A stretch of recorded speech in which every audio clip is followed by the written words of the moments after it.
Shalom. Selamat datang di ibadah online GBI Petukangan House of Happiness. Untuk info persembahan, baik itu perpuluhan, persembahan umum, dan persembahan ucapan syukur serta diakonia, dapat Bapak Ibu lihat di layar saat ini.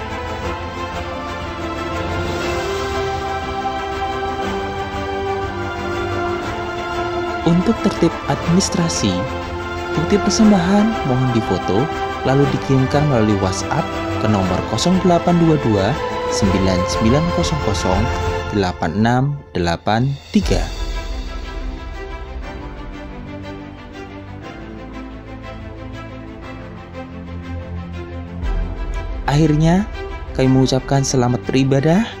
Tuhan Yesus memberkati.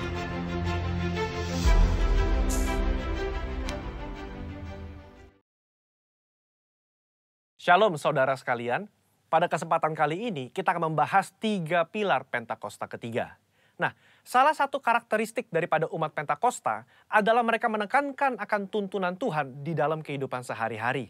Kalau bisa dibilang, suara hati umat Pentakosta itu mirip dengan doa Musa di dalam Keluaran 33 ayat yang ke-15. Jika engkau sendiri tidak membimbing kami, janganlah suruh kami berangkat dari sini. Kita sebagai umat Pentakosta juga menyerukan hadirat Tuhan yang terus-menerus menuntun dan membimbing kita.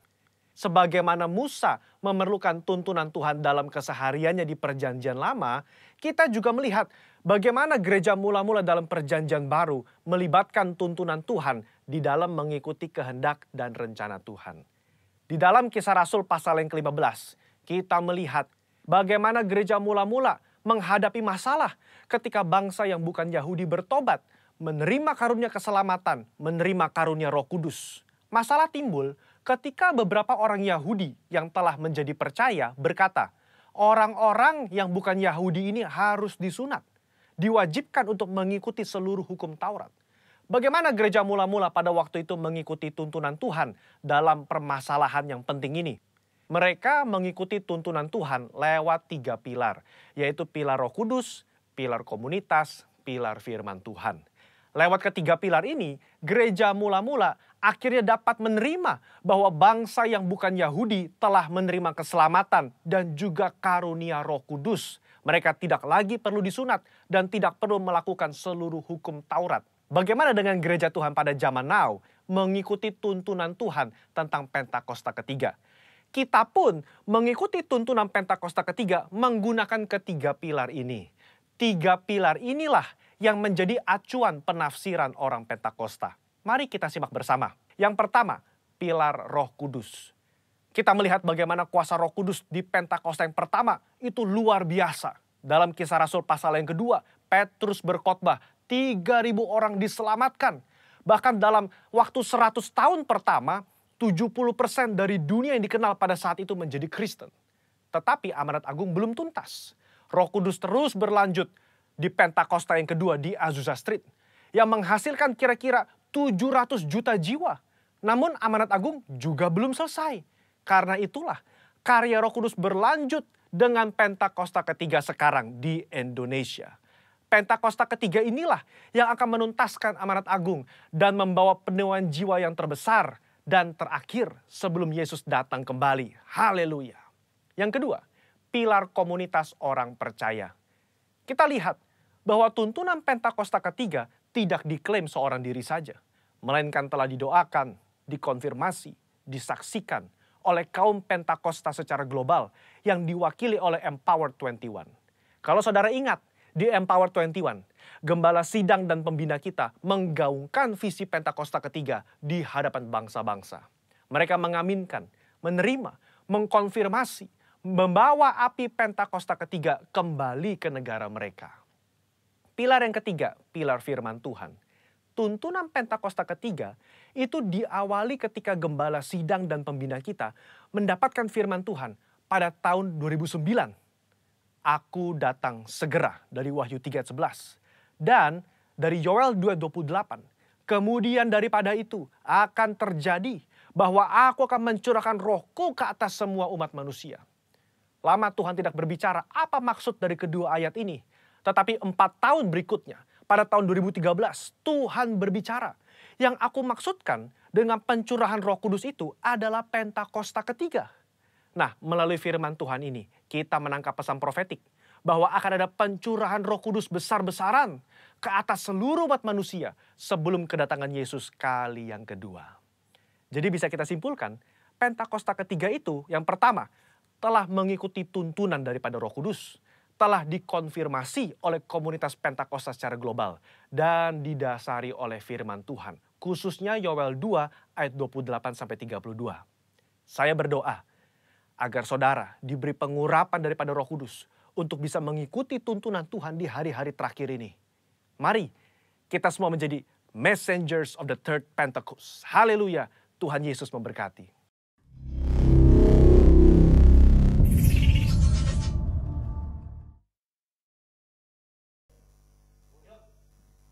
Mazmur 91, dalam lindungan Allah.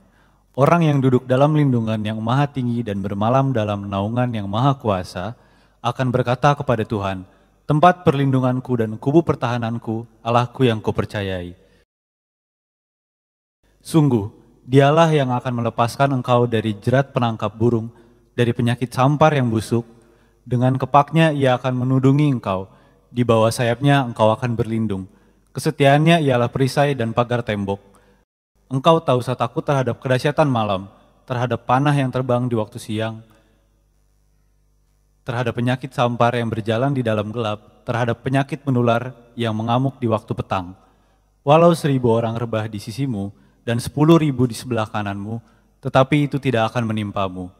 Engkau hanya menontonnya dengan matamu sendiri dan melihat pembalasan terhadap orang-orang fasik. Sebab Tuhan ialah tempat perlindunganmu yang maha tinggi telah kau buat tempat perteduhanmu. Malapetaka tidak akan menimpa kamu, dan tulah tidak akan mendekat kepada kemahmu. Sebab malaikat-malaikatnya akan diperintahkannya kepadamu untuk menjaga engkau di segala jalanmu. Mereka akan menatang engkau di atas tangannya, supaya kakimu jangan terantuk kepada batu. Singa dan ular tedung akan kau langkahi. Engkau akan menginjak anak singa dan ular naga. Sungguh hatinya melekat kepadaku, maka aku akan meluputkannya. Aku akan membentenginya, sebab ia mengenal namaku. Bila ia berseru kepadaku, aku akan menjawab. Aku akan menyertai dia dalam kesesakan. Aku akan meluputkannya dan memuliakannya. Dengan panjang umur akan kukenyangkan dia, dan akan kuperlihatkan kepadanya keselamatan daripadaku. Amin. Apa yang dimaksud dengan Pentakosta ketiga? 1. Pentakosta ketiga adalah pencurahan Roh Kudus yang dahsyat di zaman ini, melebihi yang terjadi di Azusa Street. 2. Pentakosta ketiga akan mengakibatkan penuaian jiwa yang terbesar dan yang terakhir sebelum Tuhan Yesus datang kembali. 3. Pentakosta ketiga akan membangkitkan generasi Yeremia, yaitu anak-anak muda yang dipenuhi Roh Kudus, cinta mati-matian kepada Tuhan Yesus, tidak kompromi terhadap dosa, dan akan bergerak untuk memenangkan jiwa. 4. Pentakosta ketiga lahir di Indonesia dan bergerak ke bangsa-bangsa. Gerakan ini dari timur ke barat dan akan kembali ke Yerusalem. 5. Pentakosta ketiga akan memberikan kuasa untuk menyelesaikan amanat agung, dan setelah itu Tuhan Yesus datang kembali.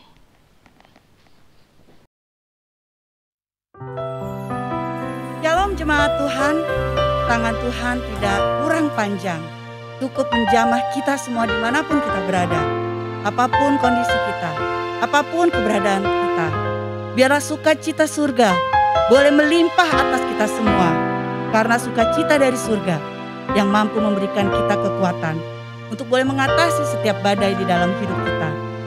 Saya percaya kalau pada pagi hari ini, lawatan Tuhan siap dicurahkan untuk kita dimanapun kita berada. Mari kita semua mau menyambut hadirat Tuhan pada pagi hari ini. Mari kita beri hati kita dengan ucapan syukur. Sebelumnya, mari kita berdoa. Tuhan Allah Bapa kami yang ada di surga, kami mengucap syukur Tuhan. Engkau sungguh sangat baik bagi kami. Engkau senantiasa ada untuk kami Tuhan. Engkau yang memberikan kami kekuatan. Engkau yang memberikan kami penghiburan. Engkau yang memberikan kami damai sejahtera Tuhan. Sehingga Engkau mampukan untuk boleh melalui apapun yang ada di hadapan kami Tuhan Yesus. Saat ini Tuhan Kau urapi kami semua Tuhan. Jamah kami Tuhan. Biarlah kami juga boleh menerima kekuatan yang baru. Terima kasih Tuhan Yesus. Segala pujian syukur hanya kami naikkan di dalam nama Yesus Kristus, Tuhan dan Juru Selamat kami yang hidup. Haleluya. Amin. Beri sorak-sorai bagi Tuhan. Haleluya. Hanya di dalam Dia kita memiliki kekuatan. Kita tidak akan menjadi lelah karena Dia yang selalu memberi sukacita bagi kita. Haleluya.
siap dibangun di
sukacita sudah, itulah kekuatan bagi jiwa.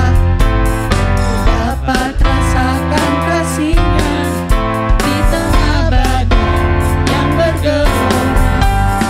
Terima sukacita sudah, itulah kekuatan bagi jiwa. Ku dapat saksikan kuasa-Nya lakukan badai yang bergelora. Haleluya, Kau ada dalam hatiku, takkan patah semangatku, takkan hilang kekuatanku. Haleluya, Kau mau bersorak bagiku, sukacita sudah nyata penuhiku.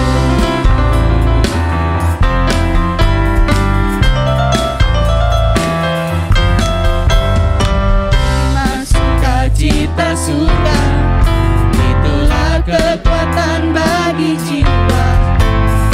Dapat rasakan kasih-Nya di tengah badai yang bergelora. Terima sukacita sudah, itulah kekuatan bagi jiwa. Ku dapat saksikan kuasa-Nya lakukan badai yang bergelora. Haleluya, Kau ada dalam hatiku, takkan patah semangatku, takkan hilang kekuatanku. Haleluya, Ku mau bersorak bagimu, sukacita sudah nyata penuhiku.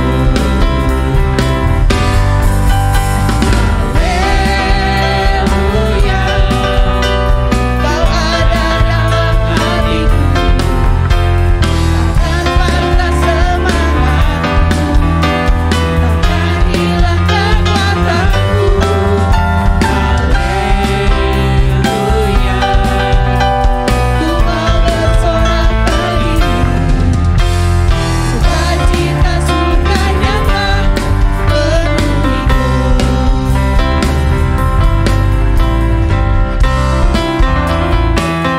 Mari kita terus memuji Tuhan. Sukacita surga nyata bagi kita semua. Haleluya.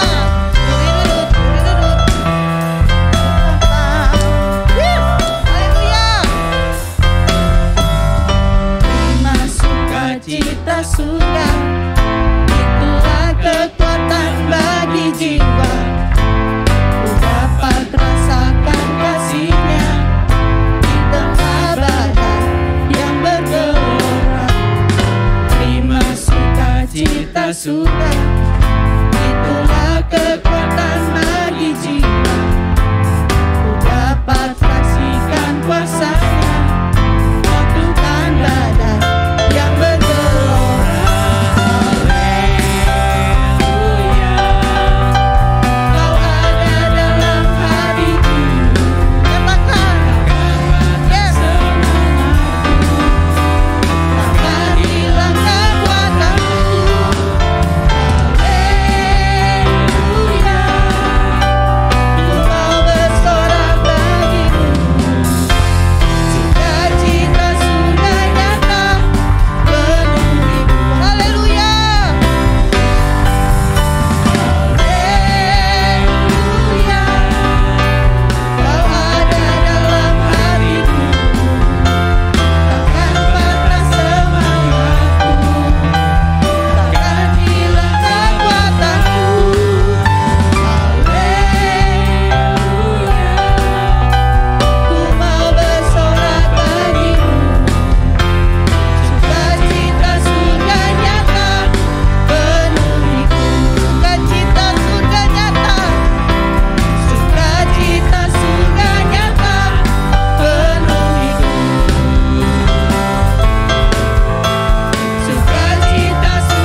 Biar Engkau terus hidup di dalam hati kami Tuhan Yesus.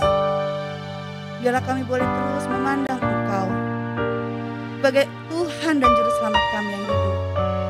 Dan biarlah sinar kemuliaan-Mu Tuhan boleh melingkupi kami pada hari ini, dimanapun kami berada Tuhan Yesus.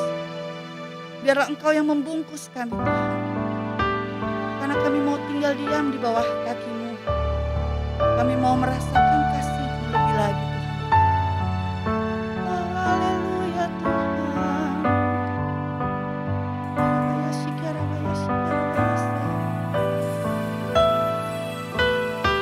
Sinar kemuliaan-Mu Bapa memenuhi sekelilingku.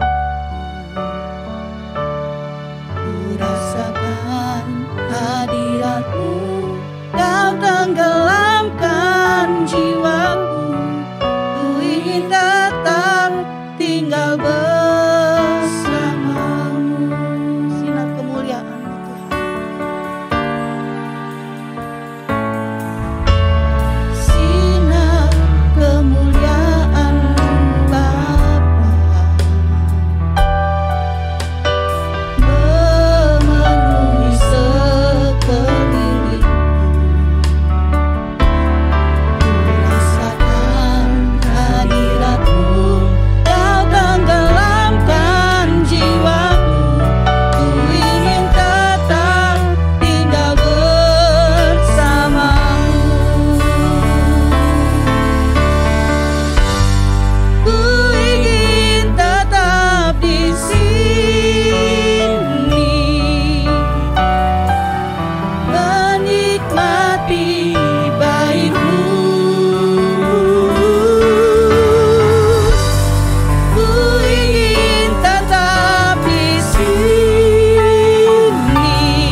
dan waktu tidak bisa mengalahkan, tidak bisa membatasi kuasa Tuhan.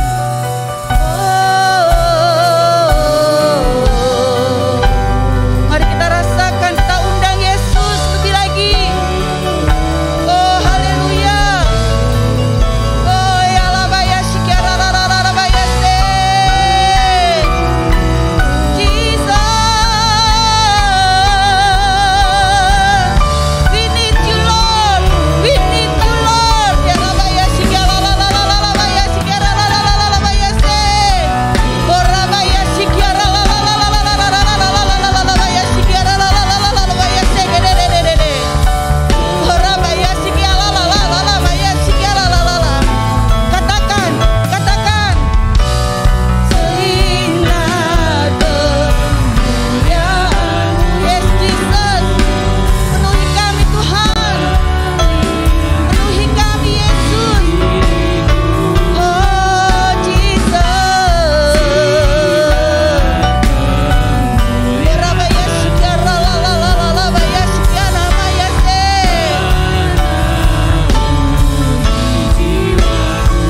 Sinar kemuliaan-Mu Bapa.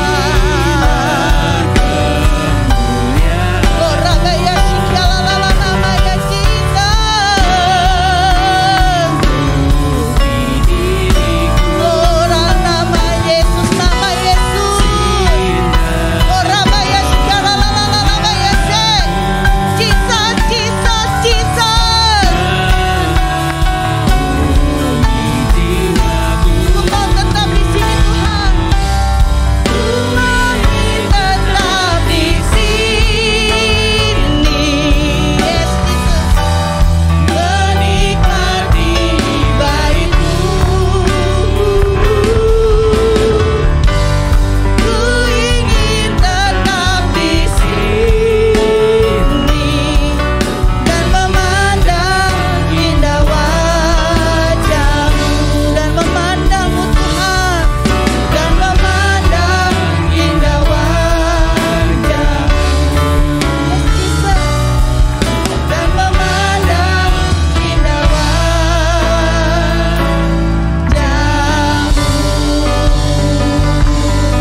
Beri sorak-sorai bagi Dia, beri kemuliaan bagi Dia, Yesus Kristus Tuhan. Haleluya.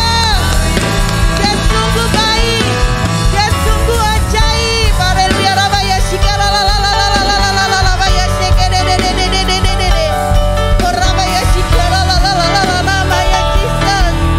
Sebab Engkau sungguh indah Tuhan, Engkau sungguh indah Yesus bagi kami. Oh rabaya shikara labaya se. Kalau tempat yang memberi kami kekuatan, memberi kami penghiburan. Oh rabaya shikara. Sungguh indahkah Tuhan, penuh kasih dan sayang. Kau tempat penghiburan bagi setiap hati yang terluka. Yes Jesus. Sungguh indah Kau Tuhan, menara perlindungan. Kau sumber kekuatan bagi semua orang.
Shalom semuanya, apa kabarnya? Saya percaya keadaan saudara-saudara dalam keadaan baik dan diberikan kesehatan yang sempurna dari Tuhan Yesus Kristus. Saudara yang dikasihi Tuhan Yesus, pada kesempatan pagi siang hari ini saya mau menyampaikan kebenaran firman Tuhan dengan judul Padang Gurun. Saudara yang dikasihi Tuhan Yesus, kita tahu banyak orang mengidentikan padang gurun adalah tempat masalah, tempat diproses seseorang. Tapi kita percaya kali ini kita mau belajar dari sudut pandang yang berbeda, saudara yang dikasihi Tuhan Yesus. Saudara yang dikasihi Tuhan Yesus, sebelum firman Tuhan disampaikan, mari kita bersatu dalam doa. Bapa di dalam surga, terima kasih Tuhan buat kebenaran firman-Mu yang akan kami dengar dan akan kami terima Tuhan. Tuhan, terus urapi kami semua, biar melalui kebenaran firman-Mu kami terus dibukakan rahasia kebenaran firman-Mu Tuhan. Terima kasih Kau baik, berkati kami semua yang siap mendengarkan firman-Mu. Pakai hamba-Mu ini, pakai mulut lidah bibir hamba untuk menyampaikan kebenaran firman-Mu. Biarlah semua yang hamba-Mu sampaikan berasal dari Engkau.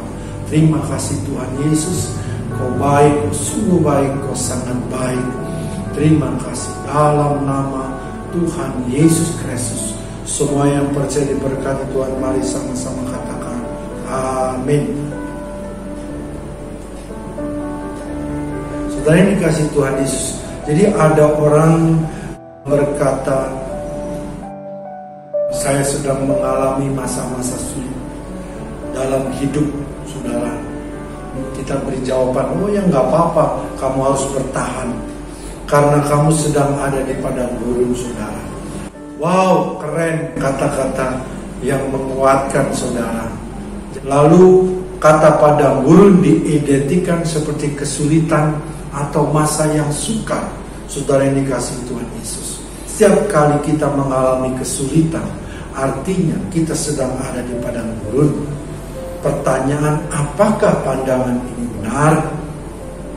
Kita baca dalam Lukas pasal 4 ayat 1 sampai 12, saudara. Saya bacakan, saudara-saudara boleh menyimaknya, perikopnya pencobaan di padang gurun. Yesus yang penuh dengan Roh Kudus kembali dari sungai Yordan, lalu dibawa oleh Roh Kudus ke padang gurun. Di situ Yesus tinggal 40 hari lamanya dan dicobai iblis. Selama di situ ia tidak makan apa-apa, dan sesudah waktu itu ia lapar. Lalu berkata iblis kepadanya, jika engkau anak Allah, suruhlah batu ini menjadi roti. Jawab Yesus kepadanya, ada tertulis, manusia hidup bukan dari roti saja. Kemudian ia membawa Yesus ke suatu tempat yang tinggi, dan dalam sekejap mata ia memperlihatkan kepadanya semua kerajaan dunia. Kata iblis kepadanya, segala kuasa itu serta kemuliaannya akan kuberikan kepadamu, sebab semuanya itu telah diserahkan kepadaku, dan aku memberikan kepada siapa saja yang kukehendaki. Jadi jikalau engkau menyembah aku, seluruhnya itu akan menjadi milikmu. Tapi Yesus berkata kepadanya, ada tertulis, engkau harus menyembah Tuhan Allahmu, dan hanya kepada Dia sajalah engkau berbakti. Kemudian ia membawa Yesus ke Yerusalem dan menempatkan dia di hubungan bait Allah, lalu berkata kepadanya, jika engkau anak Allah, jatuhkanlah dirimu dari sini ke bawah, sebab ada tertulis mengenai engkau, ia akan memerintahkan malaikat-malaikatnya untuk melindungi engkau, dan mereka akan menatang engkau di atas tangannya, supaya kakimu jangan terantuk kepada batu. Yesus menjawabnya, katanya, ada firman, jangan engkau mencobai Tuhan Allahmu. Saudara-saudara yang dikasihi Tuhan Yesus, jadi saya ingat akan Tuhan Yesus. Tuhan Yesus kepada guru bukan pada waktu mengalami kesulitan atau mengalami masalah. Justru Roh Allah yang memimpin dia, Tuhan Yesus, ke padang gurun. Selama 40 hari dia berpuasa. Dia, Tuhan Yesus, keluar dari padang gurun sebagai pemenang dan mendapat pengurapan yang dahsyat. Pengurapan kuasa Allah yang dahsyat. Padang gurun bagi Tuhan Yesus bukan masalah yang besar. Adakah kita dapatkan ketika Tuhan Yesus ada di padang gurun, ada mengeluh atau ada kesulitan? Saudara yang dikasihi Tuhan Yesus, peristiwa di Taman Getsemani jauh lebih berat dari peristiwa yang ada di padang gurun. Kita baca di dalam Markus pasal 14 ayat 34 sampai 36, saudara. Lalu katanya kepada mereka, hatiku sangat sedih seperti mau mati rasanya. Tinggallah di sini dan berjaga-jagalah. Ia maju sedikit, merebahkan diri ke tanah dan berdoa supaya sekiranya mungkin cawan itu lalu daripadanya. Katanya, ya Aba, ya Bapa, tidak ada yang mustahil bagimu. Ambillah cawan ini daripadaku, tetapi janganlah apa yang aku kehendaki, melainkan apa yang engkau kehendaki. Saudara-saudara yang dikasihi Tuhan Yesus, mungkin di antara kita ada yang berani berkata seperti ini, saudara. Ya Tuhan, oleh karena kehendak-Mu, bawa saya ke padang gurun, saudara. Saya percaya orang yang tahu kalau bukan tempat atau proses atau masalah, saudara, dia pasti berani berkata seperti ini, saudara. Jadi permintaan ini tidak serta-merta Tuhan bawa orang tersebut ke padang gurun, saudara yang dikasihi Tuhan Yesus. Jadi Tuhan juga punya standar, punya ukuran menilai seseorang untuk layakkah orang tersebut masuk pada proses padang gurun, saudara. Jadi ini menjadi tempat yang dinantikan oleh banyak orang, bagi orang yang punya rohnya kuat, saudara yang dikasihi Tuhan Yesus. Jadi padang gurun hanya diperuntukkan bagi orang-orang yang dinilai Tuhan memiliki roh yang kuat. Saudara dan saya, maukah dinilai Tuhan memiliki roh yang kuat? Amin. Saudara yang dikasihi Tuhan Yesus, kita kembali lihat contoh dari Lukas pasal yang pertama ayat yang ke-80, saudara. Adapun anak itu bertambah besar dan makin kuat rohnya, dan ia tinggal di padang gurun sampai kepada hari ia harus menampakkan diri kepada Israel. Siapakah dia? Ini adalah Yohanes. Saudara yang dikasihi Tuhan, Yohanes Pembaptis, saudara. Anak itu bertambah besar, tapi bukan hanya badannya tok yang tambah besar, tapi rohnya yang ada pada diri Yohanes, rohnya semakin kuat, saudara. Jadi Yohanes sebelum dibawa padang gurun, rohnya makin kuat. Jadi Tuhan Yesus ketika dicobai, rohnya sudah kuat, lalu dibawa ke padang gurun. Lukas pasal yang kedua ayat yang ke-40. Kuat secara fisik, kuat juga secara roh. Tuhan Yesus menjawab, ada tertulis. Artinya Tuhan Yesus mengerti tentang firman Tuhan, saudara. Orang yang rohnya lemah tidak akan mampu memperkatakan firman Tuhan. Iblis pakai firman, ada tertulis, Lukas pasal 4 ayat 10. Tetapi jawab Yesus, ada firman, jangan engkau mencobai Tuhan. Orang yang tidak memiliki roh yang kuat, tidak mungkin orang tersebut dibawa ke padang gurun. Saudara yang dikasihi Tuhan Yesus, kita baca dalam Ulangan pasal yang ke-8 ayat yang ke-15. Dan yang memimpin engkau melalui padang gurun yang besar dan dahsyat itu, dengan ular-ular yang ganas serta kalajengkingnya dan tanahnya yang gersang, yang tidak ada air. Dia yang membuat air keluar bagimu dari gunung batu yang keras. Saudara ini kasih Tuhan Yesus. Jadi ada apa di padang gurun? Ada ular-ular yang ganas. Padang gurun yang besar dan dahsyat itu tidak ada air dan tempat kuasa gelap atau iblis, saudara. Itu berbicara tentang padang gurun. Tetapi saya mau katakan, padang gurun adalah tempat favoritnya Tuhan untuk membentuk saudara dan saya. Yang mau percaya katakan amin. Saudara ini kasih Tuhan. Mari kita baca di dalam Keluaran 13 ayat 17 sampai 18. Setelah Firaun membiarkan bangsa itu pergi, Allah tidak menuntun mereka melalui jalan ke negeri orang Filistin, walau jalan ini yang paling dekat. Sebab firman Allah, jangan-jangan bangsa itu menyesal apabila mereka menghadapi peperangan, sehingga mereka kembali ke Mesir. Tapi Allah menuntun bangsa itu berputar melalui jalan di padang gurun menuju ke laut Teberau. Dengan siap sedia berperang, berjalanlah orang Israel dari tanah Mesir. Saudara ini kasih Tuhan Yesus.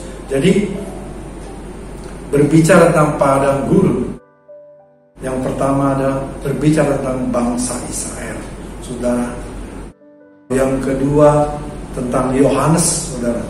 Di Lukas pasal yang pertama ayat yang ke-80.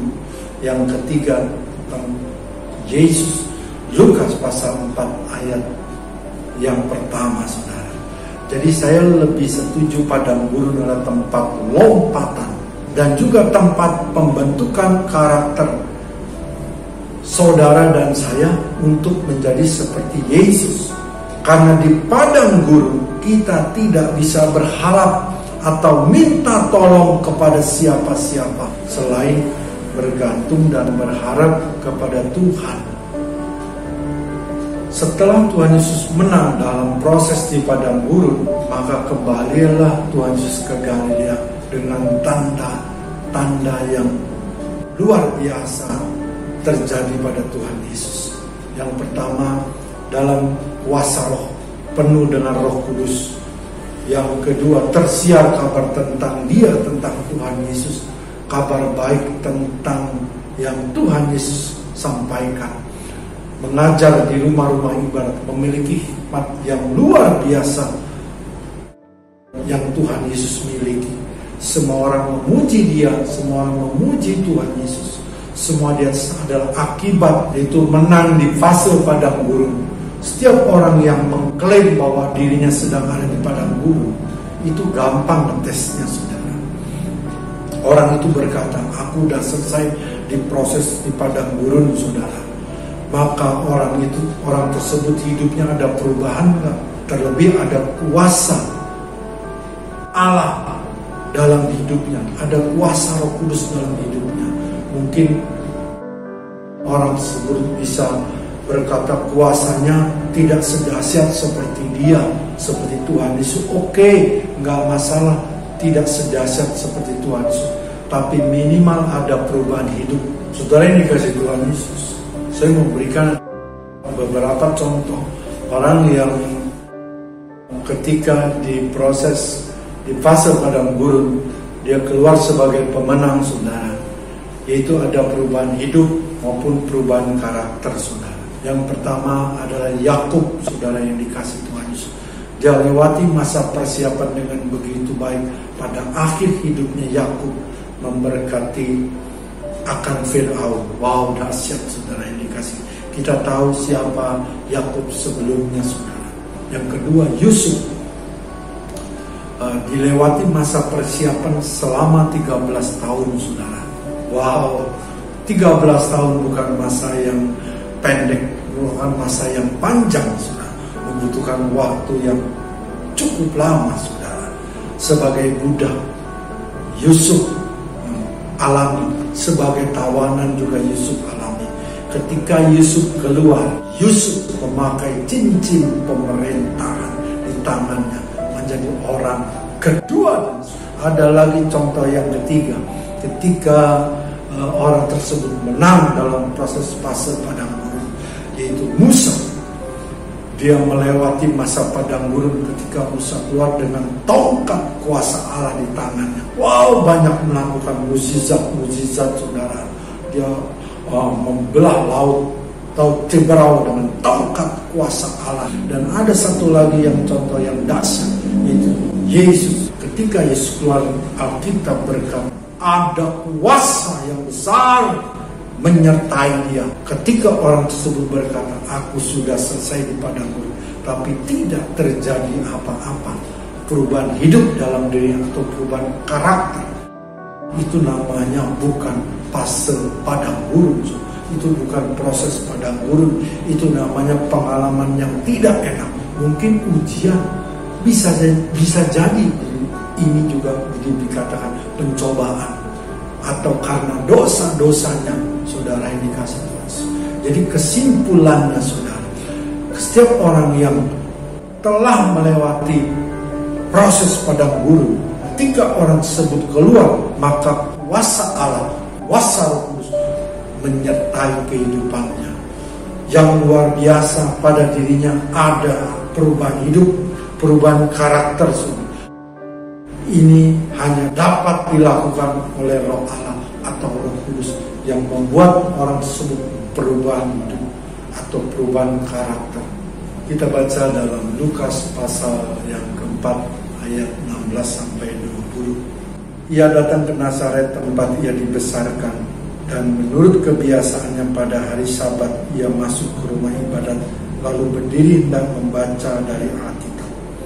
Kepadanya diberikan kitab Nabi Yesaya, dan setelah dibukanya ia menemukan nas di mana ada tertulis, Roh Tuhan ada padaku, oleh sebab ia telah mengurapi aku untuk menyampaikan kabar baik kepada orang-orang miskin, dan ia telah mengutus aku untuk memberitakan pembebasan kepada orang-orang tawanan dan penglihatan bagi orang-orang buta, untuk membebaskan orang-orang yang tertindas, untuk memberitakan tahun rahmat Tuhan telah datang.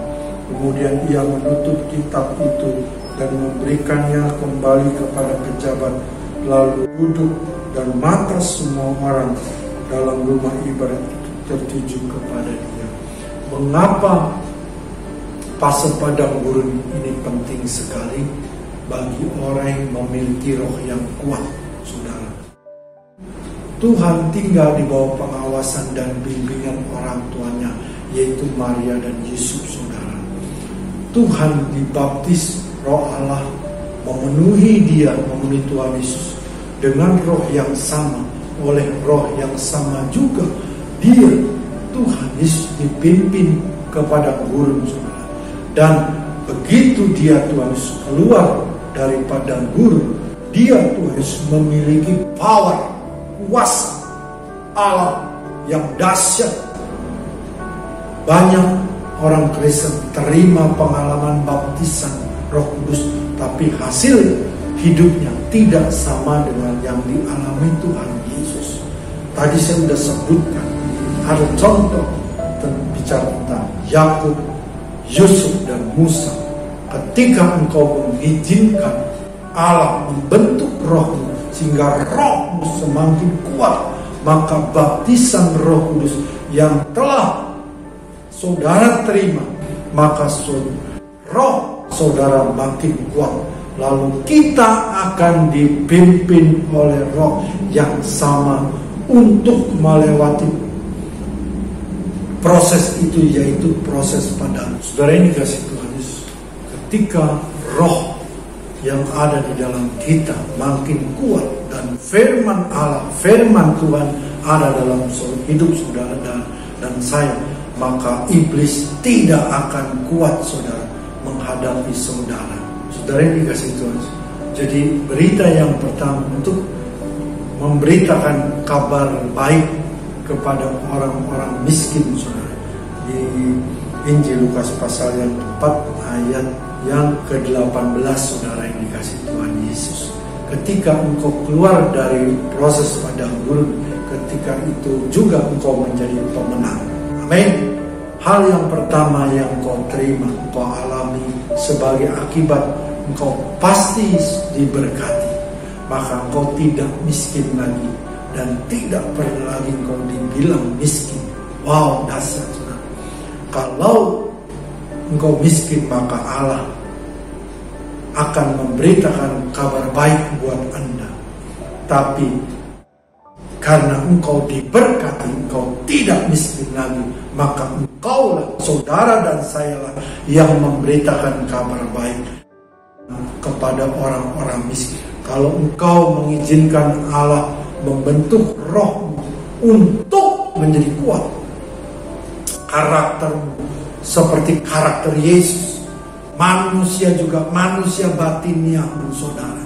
Ketika engkau dikuatkan roh saudara, engkau dibawa, dipimpin ke padang gurun, lalu engkau diproses sedemikian rupa, tetapi oleh karena roh yang ada di dalam diri saudara dan saya, roh yang kuat, roh Allah tinggal dalam hidup saudara dan saya, maka saudara dan saya bisa keluar menjadi pemenang.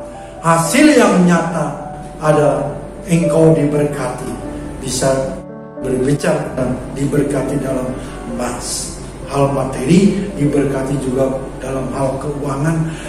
Saudara dan saya pasti diberkati. Kalau engkau tidak melewati proses padang gurun, maka tidak ada lagi kata kenaikan level, kenaikan tingkat, saudara. Ujian seperti ini adalah masa yang paling tidak suka. Tapi orang yang menanti masa-masa itu dengan catatannya, saudara, adalah orang yang memiliki roh yang kuat di dalam hidupnya dan firman Tuhan ada dalam hidupnya. Yesus bisa melewati dengan begitu baik ketika proses itu datang dalam hidupnya. Dia begitu nikmat, begitu tenang. Alkitab tidak ada menulis Tuhan Yesus mengeluh pada waktu saat ada di proses padang gurun. Sama sekali tidak, saudara. Iblis datang diladeni, dihadapi dengan rileksnya, saudara. Karena Tuhan Yesus keluar sebagai pemenang. Wow, beri tepuk tangan buat Tuhan Yesus. Jadi apa rahasianya sampai Yesus sendiri tidak merasa berat ketika ada di proses padang gurun? Lukas pasal yang kedua ayat 46 sampai 51. Sesudah 3 hari mereka menemukan dia dalam bait Allah. Ia sedang duduk di tengah alim ulama sambil mendengarkan mereka dan mengajukan pertanyaan-pertanyaan kepada mereka. Dan semua orang yang mendengar dia sangat heran akan kecerdasannya dan segala jawab yang diberikannya. Dan ketika orang tuanya melihat dia, tercenganglah mereka. Lalu katanya ibunya kepadanya, "Nak, mengapakah engkau berbuat demikian terhadap kami? Bapakmu dan aku dengan jemas mencari engkau." Jawabnya kepada mereka, "Mengapa kamu mencari aku? Tidakkah kamu tahu bahwa aku harus berada dalam rumah Bapakku?" Tetapi mereka tidak mengerti apa yang dikatakannya kepada mereka. Lalu ia, Tuhan Yesus, pulang bersama-sama mereka ke Nazaret. Dan ia, Tuhan Yesus, tetap hidup dalam asuhan mereka. Dan ibunya menyimpan semua perkara itu dalam hatinya. Dalam Lukas pasal yang kedua ayat 46 sampai 51 yang berbicara tentang 3 hari. Yesus pada hari yang ketiga ditemukan, saudara. Yang kedua, Yunus pada 3 hari lamanya di perut ikan. Paulus matanya buta selama 3 hari. Yesus mati dikuburkan dan pada hari yang ketiga dia bangkit. Yesus berhadapan dengan alim ulama, bisa dikatakan ini cendekiawan, saudara. Cendekiawan bangsa orang-orang Yahudi. Umur Yesus 12 tahun, tetapi sudah mengerti firman. Dahsyat, saudara. Rohnya pada usia itu sudah luar biasa, melebihi roh orang tuanya, saudara. Tetapi Alkitab berkata, setelah ia tunjukkan bahwa dia Tuhan Yesus adalah Allah dan ia Tuhan Yesus pulang untuk kembali dalam asuhan orang tuanya. Ini adalah penyangkalan diri habis-habisan. Dia mulai pelayanan, muncul di dalam pelayanan pada usia umur 30 tahun. Wow, ini sungguh penyangkalan habis-habisan yang Tuhan Yesus lakukan.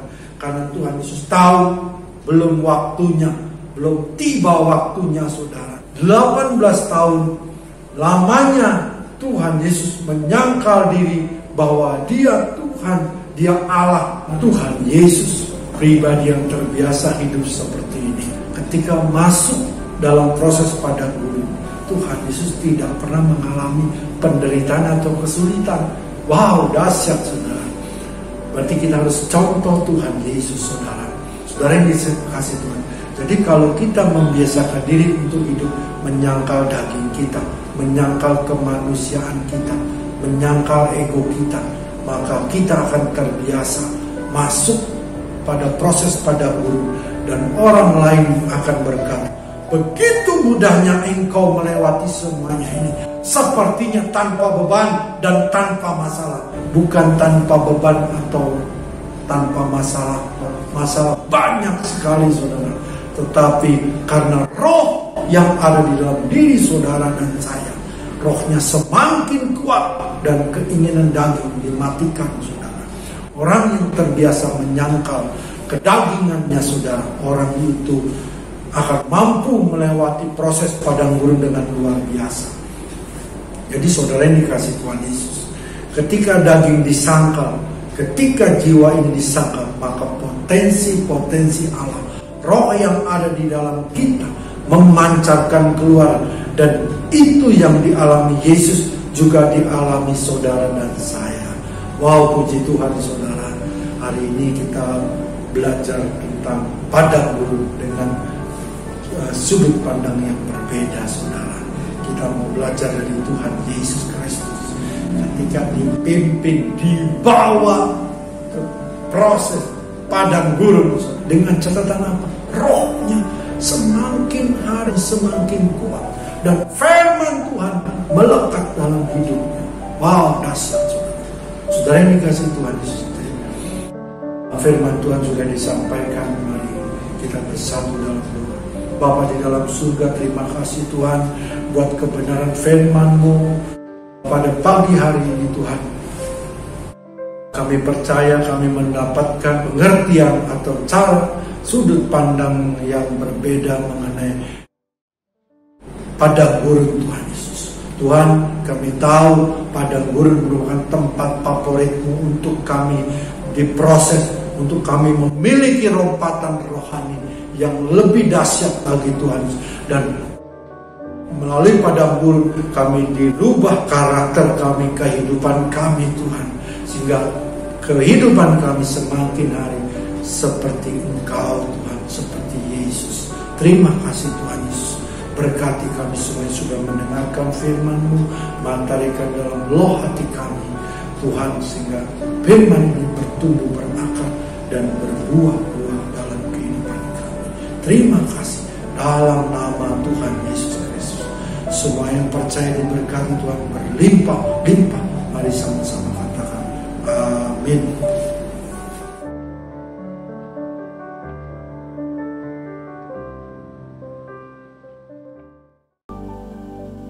Sekarang terimalah berkat Tuhan, kasih karunia yang berlimpah-limpah daripada Allah Bapa dalam Anak yang tunggal Yesus Kristus, persekutuan yang manis dengan Roh Kudus menyertai saudara sekalian mulai hari ini sampai Tuhan Yesus datang menjemput kita di awan-awan dan bahkan sampai selama-lamanya. Yang percaya bersama-sama katakan amin.